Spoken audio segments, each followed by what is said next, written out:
de Dieu, shalom la famille, je vous salue tous au nom du Seigneur Jésus-Christ de Nazareth. C'est moi votre frère, votre ami et votre connaissance, le prophète Jean-Luc Kamani.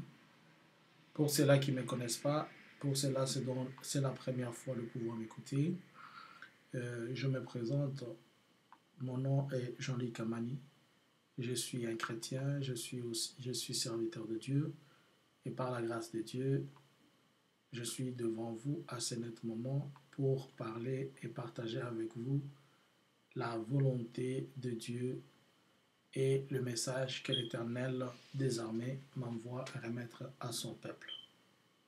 Prions. Éternel des armées, Dieu d'Abraham, Dieu d'Isaac, Dieu de Jacob, c'est vous qui êtes notre force, c'est vous qui êtes notre forme. Tout ce que nous sommes, nous le faisons par ton amour et par ta bonté. Je demanderai, Père, que tu puisses nous dominer en ces lieux, que tu prennes possession de cet endroit et que tu sois celui qui nous domine en tout et pour tout.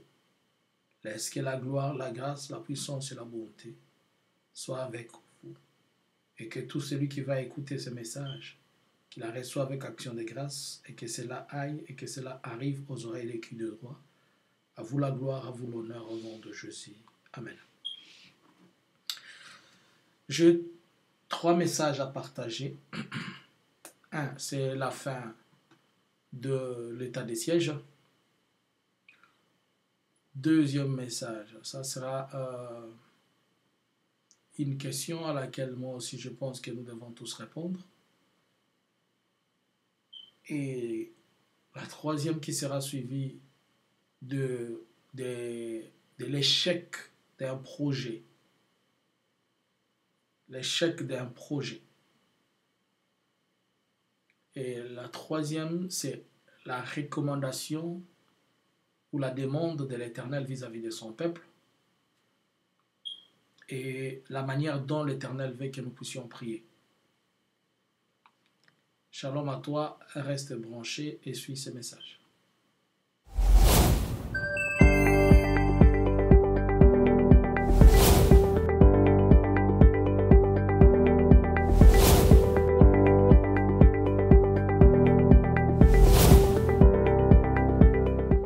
Encore rebonsoir et rebonjour. Lisons d'abord les Écritures avant qu'on évolue.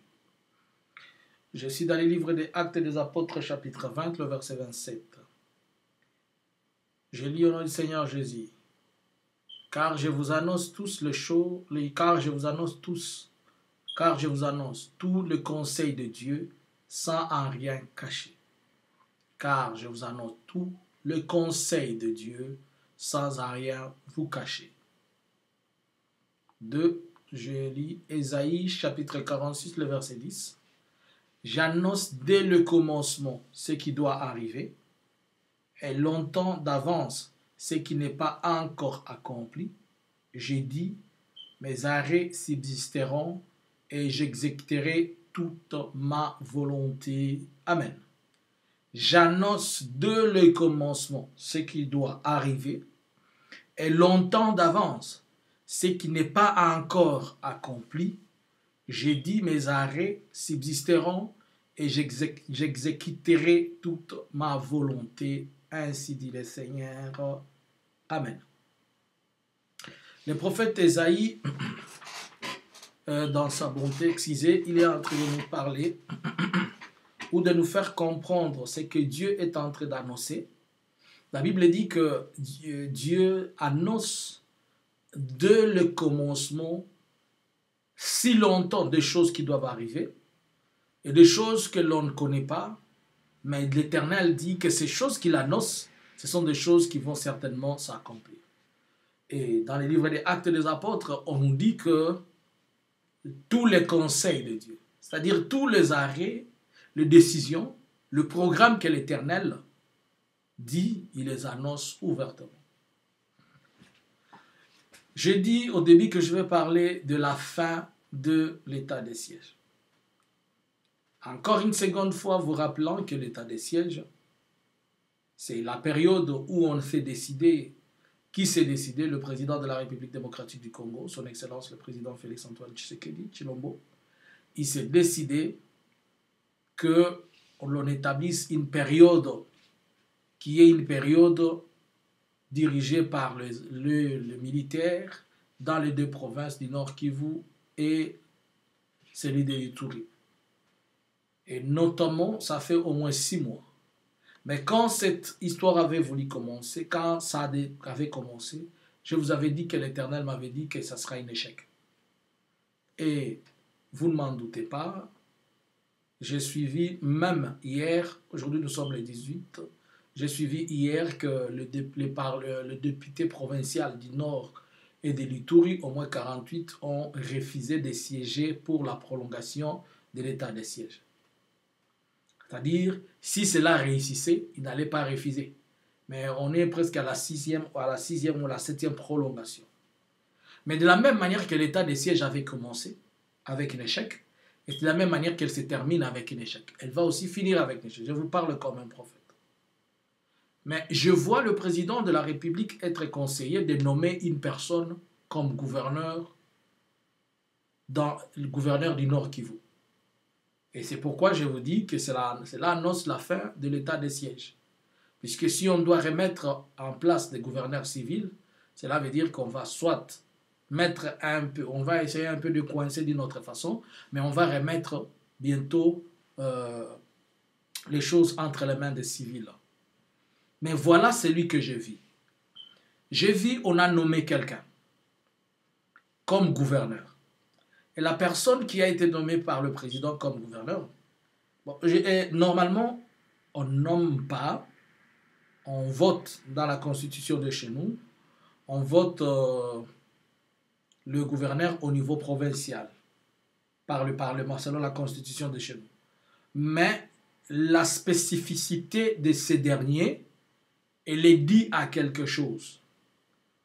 Et suite à son passé, et suite peut-être à ses liens, il a été conseillé au président de nommer la personne que je vis. J'ai vu cette personne revenir au pouvoir comme gouverneur.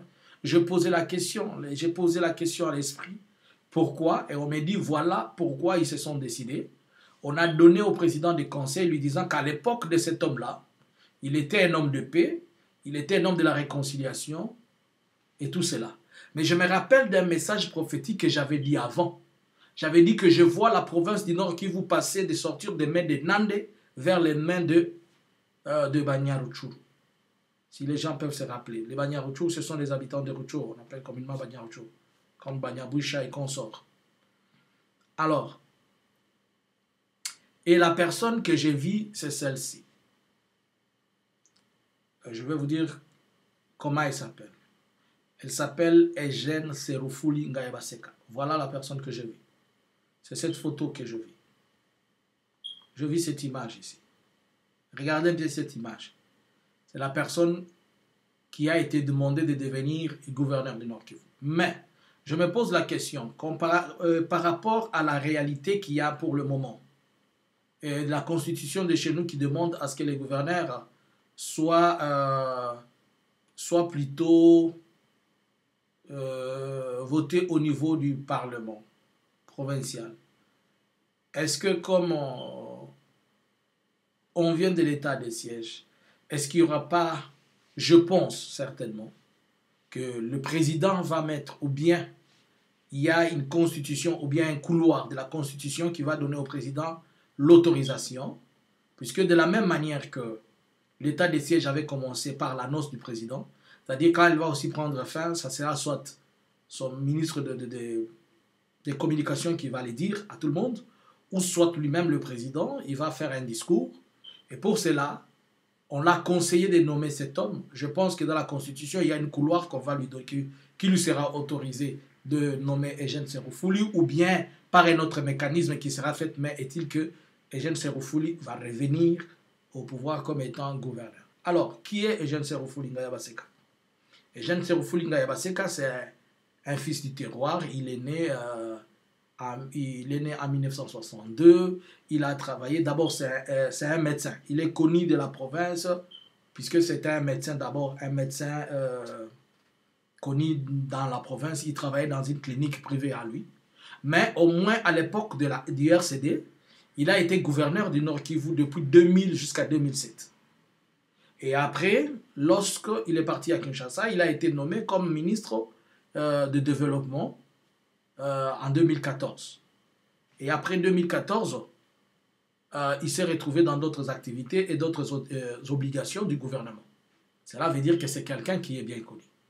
Mais il y a un aspect important que moi j'ai trouvé de la part de Jean Serofou Lingaye Baseka. Il est de Nyanzale. Nyanzale, c'est le même territoire. Donc, il est originaire du même territoire que le général Sultani Makenga. Makenga du M23. Or, si vous vous rappelez bien, que dans les discussions que le gouvernement a eues et le récent bruit qu'il y a eu, disons le bruit de botte qu'il y a eu, on attribue ça au M23. Mais dans les négociations, il y a un document qui s'y a filtré qui démontre ouvertement que les dernières rencontres avec le M23 entre le gouvernement de Kinshasa et le M23 remontent en 2020, avant même la mort du fait paix à son âme du général Delphin Kahimbi, puisque Delphin Kahimbi était parmi les gens qui suivaient, qui allaient pour négocier avec les conseillers du président François Beya. Ce sont cette délégation mixte qui allait pour négocier avec le M23 pour savoir comment les intégrer. Dans le groupe de M23 avec qui on a discuté avec les M23 qui sont au Rwanda. Et vous vous rappelez qu'à l'époque même, quand le président Kagame était venu pour les enterrements de papa de Félix Etienne Tshisekedi, la tripartite qu'il y avait eu entre Angola, Kigali et Congo-Kinshasa, il y avait aussi cette discussion. Le président rwandais avait mis encore à table la question. Il a été débattu que le M23, on va les amener à Moura, mais on a refusé de les amener à Moura, qu'ils soient déployés à Moura. Ça a été discuté qu'ils soient déployés à Kananga. Ça, ce sont les M23 qui sont au Rwanda. Et selon le budget qui était prévu, il est prévu que tous les frais de fonctionnement et consorts de l'ordre de 2 491 144 $.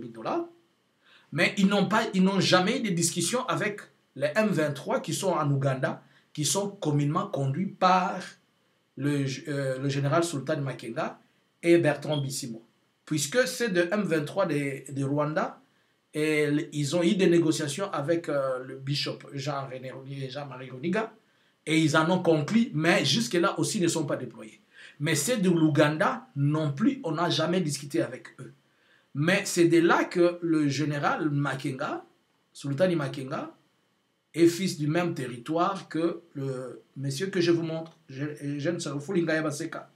Cela veut dire que comme Eugène étant le gouverneur, et quelque part le frère, pas biologique, mais dans le même territoire, puisque et Makenga et lui, ils sont tous des Nyanzale, ils peuvent se parler dans les Kinyawisha, quelque chose comme ça, et ils vont essayer un peu de discuter, puisque aussi, à l'époque des jeunes, la province, elle était pacifiée, elle était tout ce qu'elle était, même pas si elle n'était pas totalement pacifiée, mais il a eu quand même la maîtrise des choses.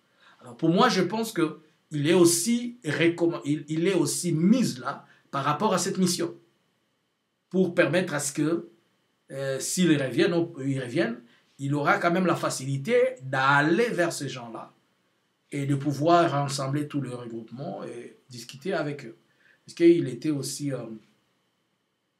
de l'FCC, de la composante de la famille politique de l'ancien président de la République, mais je pense que c'est quelqu'un qui a un bon profil correspondant aux réalités et à tout ce qui peut y avoir dans la zone. Donc voilà pourquoi j'ai essayé un peu d'expliquer en détail le pourquoi, peut-être ce qu'il peut faire, puisqu'il peut avoir et à la fois le temps de causer avec ses frères de l'Ouganda et les convaincre, le Makenga et Bertrand. Il peut aussi discuter avec toutes les forces vives et aller dans les grands nord. Avec son profil, c'est possible. Ça, je ne dis, ça c'est l'analyse, ce n'est pas la prophétie. La prophétie nous dit seulement que le Messie va être gouverneur, mais dans ma façon de penser et analyser, c'est pourquoi je vous ai juste expliqué ces choses. Et dans ce que j'étais en train de vous dire, le budget prévu pour de l'Ouganda est estimé à 31 500 $. Mais depuis lors, le gouvernement de Kinshasa n'a jamais déversé l'argent, il n'a jamais mis la logistique, il n'a jamais fait ce qui est demandé. Et on dit que les choses traînent au bureau du chef, selon ce qui est dit. Alors, ça c'était le premier message. Le second message, c'est une question que moi j'ai. Je vais me permettre de donner les 3 messages, excusez-moi. C'est une question que je me pose. Est-ce la balkanisation est la volonté de Dieu ou la volonté des hommes? Si la balkanisation est la volonté des hommes, pourquoi Dieu n'autorise pas que... si la balkanisation est la volonté des hommes, pourquoi cela échoue? Cela veut dire que Dieu ne veut pas.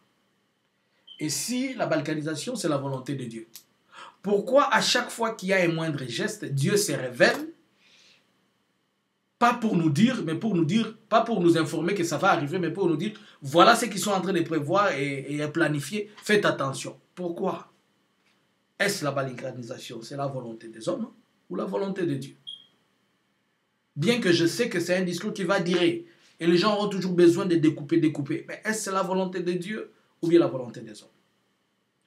J'ai vu, dans la vie, on a donné une responsabilité au gouvernement du Rwanda.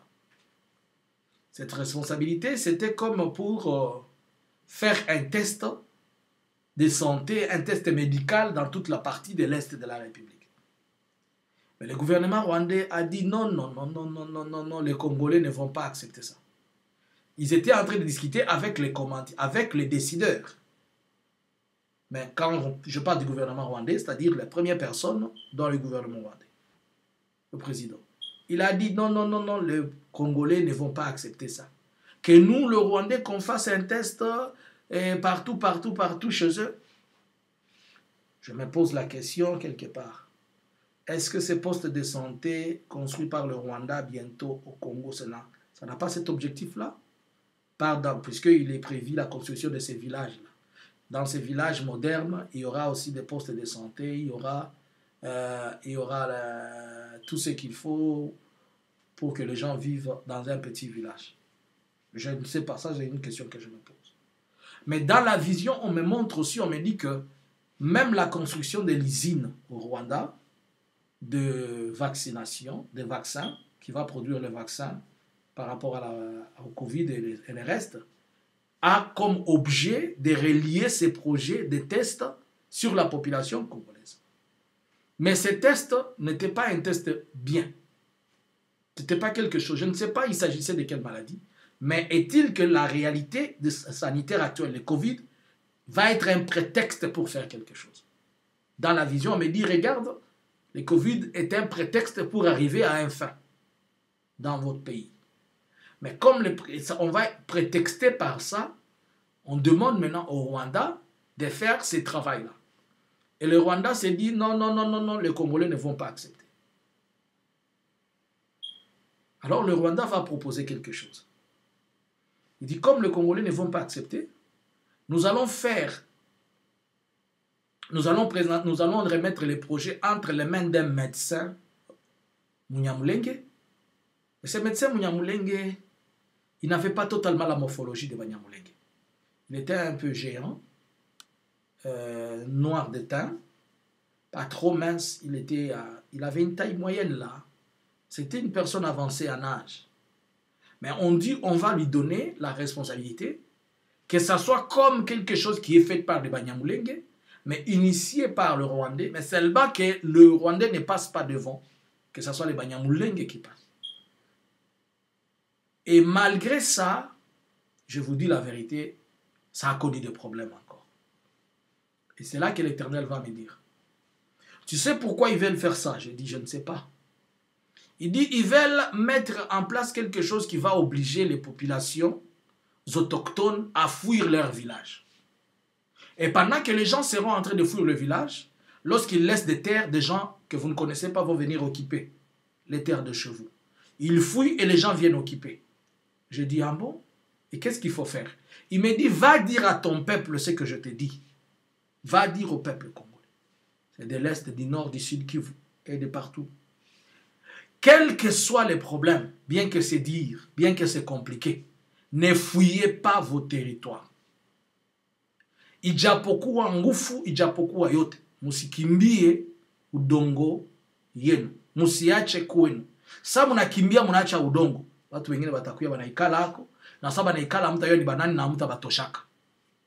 Et c'est que l'Esprit m'a dit, l'Éternel m'a dit, dis à ton peuple de ne pas fuir.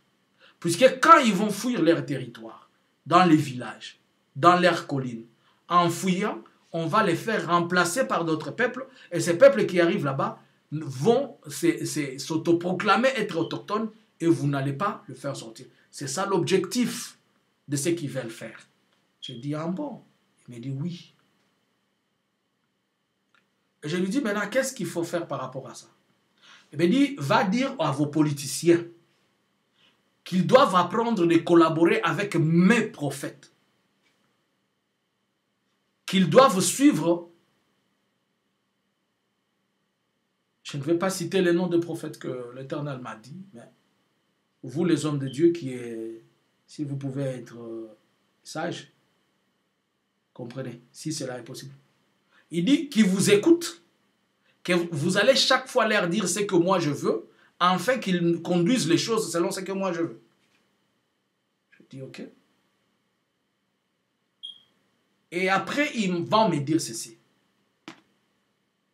Vous devez prier pour qu'il y ait une séparation. Je dis séparation comment? Et on va me donner l'image d'une frontière.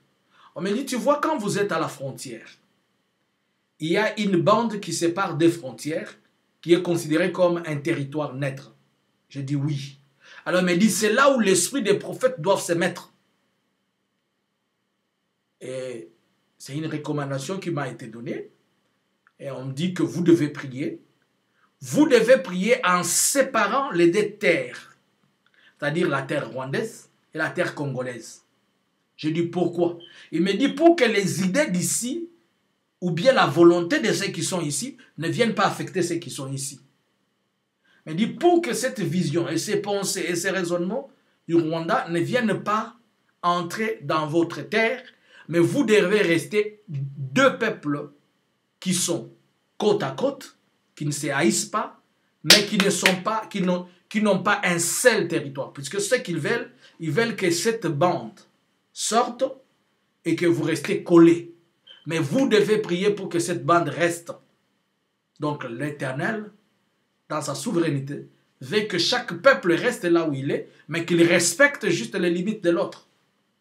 Et il m'a dit, place-toi au milieu. Je me suis placé au milieu. Il m'a dit, fais ce que je te montre. Il m'a montré ce que je devais faire. Il a dit, maintenant, il faut prier comme ça. Et la prière prophétique qui se faisait sur cette bande-là, c'était une prière prophétique pour séparer. Et c'est là où je me pose la question maintenant. Si Dieu, dans sa souveraineté, veut que les deux peuples vivent comme deux peuples séparés, ce n'est pas à dire que nous devons nous haïr, nous devons, non. Chacun doit rester, le Rwandais reste chez eux, le Rwandais, le Congolais reste chez eux, le Congolais, ils se fréquentent, pas de problème, mais qu'on ne sorte pas la limite qu'il y a. Cette limite qu'il y a entre nous, on veut faire de ces deux pays un seul pays, Dieu ne veut pas. Il veut que ça soit seulement séparé comme ça. J'ai vu une bande blanche, comme une bande blanche en termes de zone neutre, pour séparer les deux pays. Et maintenant, la question que je me pose, si l'Éternel, jusqu'à présent, il est toujours en train d'insister et dire que ces gens doivent rester les uns là-bas, les autres ici, pourquoi alors les hommes continuent à se rendre orgueilleux? Et si les hommes continuent à se rendre orgueilleux, qu'est-ce que nous n'avons pas encore fait que nous devons demander au Seigneur pour stopper cette hémorragie-là? Vous allez remarquer maintenant que tout ce que les hommes veulent chaque fois programmer, planifier, faire dans cette zone-là, l'Éternel se révèle toujours. Pourquoi il se révèle? Vous allez même remarquer que même la façon dont Dieu est en train de mettre la confusion, je vous rappelle, que je vis encore le volcan, c'est faire des secousses et les gens fuir. J'ai donné ce message au moins 2 fois. Les gens fuir à Goma encore à cause du volcan. C'est-à-dire l'Éternel utilise même la nature pour combattre les pensées des hommes. C'est-à-dire chaque fois que les hommes veulent arriver à quelque chose, c'est pourquoi la fois passée, je parlais même de ce message sur l'inondation de la ville, l'inondation de l'Est. C'est-à-dire de la même manière que c'est une question spirituelle, et Dieu amène aussi des réponses spirituelles qui sont seulement prévues pour lui-même. Puisque personne ne peut stopper les volcans, personne ne peut stopper l'eau, et si Dieu crée des tremblements, si Dieu sépare ceci, personne ne peut les stopper. Mais alors, pourquoi l'Éternel s'interpose? Pourquoi Dieu refuse ces choses? Et pourquoi les hommes continuent à s'entêter? Père, si telle est ta volonté, pourquoi ceux qui sont contre ce que tu veux faire doivent subsister? Et c'est toi qui as dit que le méchant ne subsisteront à jamais. Tu l'as dit dans ta parole, qu'on ne laisse pas vivre les sorciers. C'est toi qui l'as dit. Qu'on ne laisse pas vivre les sorciers. C'est que toi-même, tu ne permets pas aux sorciers de vivre. Yahweh, l'homme est fatigué. Nous sommes fatigués de prier. Nous sommes fatigués de parler. Nous sommes fatigués de dire. Je sépare tel que tu m'as dit. Prophétiquement, je sépare ces 2 territoires. Je laisse le Rwanda où il est et la République démocratique du Congo où il est. Mais le peuple va continuer à se fréquenter, va être un seul peuple, va être un peuple uni et parlant le même langue et discutant et être un peuple qui se connaisse. Mais les 2 territoires, les 2 pays doivent rester tels qu'elles sont, tels que tu l'as dit. Je me mets au milieu prophétiquement de l'endroit où tu m'as envoyé. Père, je sépare ces 2 endroits prophétiquement tels que tu m'as dit. Je sépare le Rwanda et le Congo prophétiquement tel que tu m'as dit. Je les sépare au nom de Jésus. Et je déclare que toute manifestation ou œuvre humaine qui vont s'impliquer, que cela échoue. Et que tous ceux qui vont initier, qu'ils soient les premiers à entrer dans des tombes. Parole du prophète. Sinon à ma parole, je déclare aujourd'hui comme un prophète. Nous sommes le 18 novembre 2021. Que tout celui qui fera ce projet qui n'est pas de Dieu, sinon à ma parole, et lui et toute sa génération doivent passer. Je me rappelle, Père, tu m'avais dit que ceux qui vont le faire, tu toucheras jusqu'à leur 3e génération. Papa, comme tu ne veux pas, et comme tu insistes que tu ne veux pas, même ceux qui sont en train de programmer, vouloir faire des tests sanitaires, je déclare que cela échoue au nom de Jésus. Je déclare que mon peuple ne va pas fuir. Je déclare que mes frères et sœurs seront couverts et protégés. Kwa jina la Yesu Kristo wa Nazareti, mwana Mungu aliye hai. Ninatangaza neema yako kama Mungu na kama Baba. Ninaweka hizo nchi mbili upande kama Yesu ulisema Bwana. Rwanda upande yake, Kongo upande yake. Ninajiweka katikati kama nabii wako, nikitumia uwezo na mamlaka ya kimungu, nikiachanisha hizo nchi mbili. Hiyo mawazo ambayo wanadamu wanatafuta kuunga ikuwe nchi moja, Bwana umekataa isiwe nchi moja. Watabaki wa ndugu lakini hawatakuwa nchi moja, kama kwa sababu hauyapendi. Kwa jina la Yesu, na japokuwa mawazo na mwenendo ya wanadamu, Yesu, wanadamu wanaweza pita lakini wewe uko ule ule. Yoyote ambaye atakuwa na hiyo mpango na atashimama, kichwa yake ikatwe na watoto wake hadi 3e generation, kwa sababu umekataa. Wewe ndio kasema tusiache mchawi kuishi. Kwa jina la Yesu Kristo, mchawi hataishi. Père, yo mutolobi nzambe prophétiquement na telema na katikati, na séparer territoire oyo, na séparer na oyo nzambe, na telemi na katikati. Olobi na sala mabonde liwana oyo baza kotoyo balingi basala pays oyo koma moko oboyi olobi olingi yango te. Père éternel, yo lokola nzambe, yo oyo telemi pe oboyi projet wana, ike bato bazo continuer ko insister. Yo ndolobaki totika ndoki a vivre te. Nzambe oyo kotelema, azala congolais, azala étranger, soki akosunga bango, soki akosalisa bango, mutu na ye, na ya bana na ye, na libota na ye, jusqu'à la 3e génération. Lokola mosakoli, na simbi mabele ya Congo, na saki likolo ya Congo, ekotika la moko, et qu'on n'allait jamais séparer, et qu'on n'allait jamais kokabouane. Père, le kolo lobina telema na katikati, na kaboli yango nyonso mibale, na kombo na Yesu. Que seule ta gloire, ta puissance et ta dignité se fassent voir au nom de Jésus. Et que tous les saints disent Amen. Nous allons avoir une prière prophétique pour la RDC. Excusez-moi, j'ai été un peu long. On va avoir une prière prophétique pour la RDC. Et nous avons invité Yo Oyato Bondela. Nous avons annoncé que ça au moins 2 semaines pour nous informer tant que nous avons une prière en ligne prophétique pour la RDC. Et ça, c'est un prophétique par rapport à biloko na zaïko luka.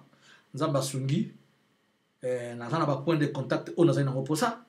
Mais nous avons un yo, so yo qui message yo, partage-le à quelqu'un et à quelqu'un. Que quelqu'un ne dise pas que je suis en train de propager la haine. Dans mon message, il n'y a pas la haine. Je dis seulement ce que le Seigneur a dit, que les deux peuples, c'est un peuple, c'est le peuple qui s'attendent, mais les territoires ne doivent pas être unis. Dieu ne veut pas que chacun reste chez lui. On va rester frères. C'est ça la volonté de Dieu. Et ceux qui s'entêtent, je sais que vous avez des relations dans le monde. Je sais que vous êtes puissants, mais mon Dieu est trop puissant. Il est plus puissant. Je sais que vous êtes forts, mais mon Dieu est très très fort. Que celui qui a écouté ces messages, les partage et l'amène à une autre personne. Que Dieu vous bénisse. J'étais en train de parler de la fin de l'état de siège. J'étais en train de parler d'un test de santé que je ne connais pas le nom, comment on va l'appeler. Et j'étais en train de vous parler de ce que Dieu ne veut pas, comment Dieu veut que ce territoire-là se sépare. Et j'étais en train de vous dire, c'est que Dieu demande comment Dieu veut que chaque peuple, que les peuples ne fuient pas de chez eux. Shalom, que Dieu vous bénisse. C'était pour vous le prophète Jean-Luc Kamani. Si vous n'êtes pas encore abonné à la chaîne, abonnez-vous à la chaîne La Vérité. Nous sommes connectés chaque mardi et samedi à partir de 19h, de 20h pour les lives et pour la prière. Si vous n'avez pas encore une église que vous fréquentez, je suis le responsable de Christ Réveil Libération CRL dans le monde. Vous pouvez toujours me contacter. Que Dieu vous bénisse. Shalom.